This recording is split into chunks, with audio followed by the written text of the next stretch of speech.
Nze ne njagala mbayiteko era nga mmaze n'okubasuula ekigambo nti temuba ku nsanga ani yandibatisse.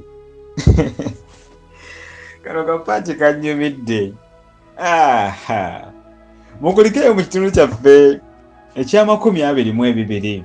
Kino nno kitundu kinyuvu, kale kansubire nti munaakinyumirwa.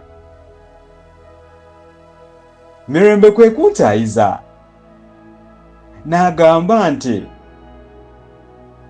akola ki naakola ki, girawo eri n'ogenda otutikka, bye bweyuneeka nedda onoobisanga,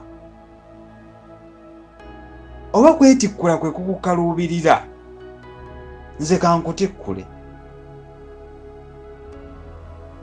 Konze nti ate bwe kinaatuuka ameetikka. Ye n'addamu nti nja kussa ensuwa nkutikke. Konze ate olwo ggwe ani anaagikutikka? Ko ye owange kino leka kulonzalonza, girawo eri n'ogenda otutikka. Nze naafuna omuzira kisaana akuntikkira.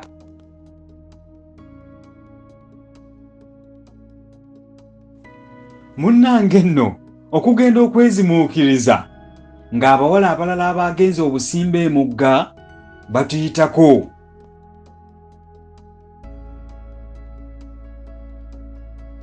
Bwe nalabanga okukugubira mu butagenda kubatikka kijja kwongera kummalira biseera,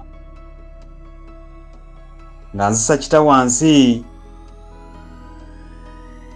nga nzirayo ku luzzi.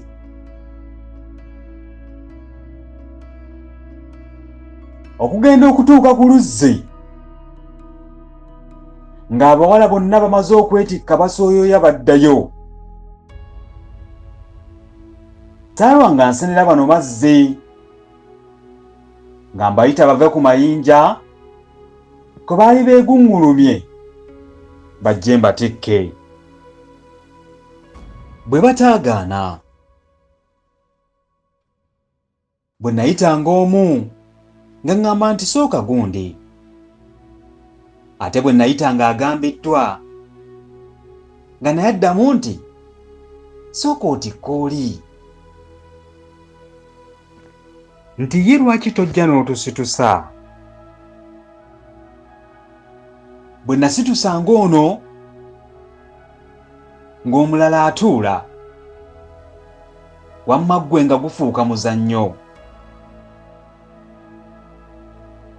Ddaaki ng'obudde bwewerekedde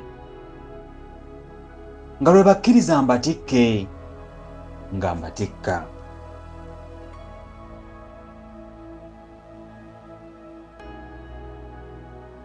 Mwebale kuwuliriza kitundu kyaffe kino ekya23. Tusinkane ate mu kitundu ekya24.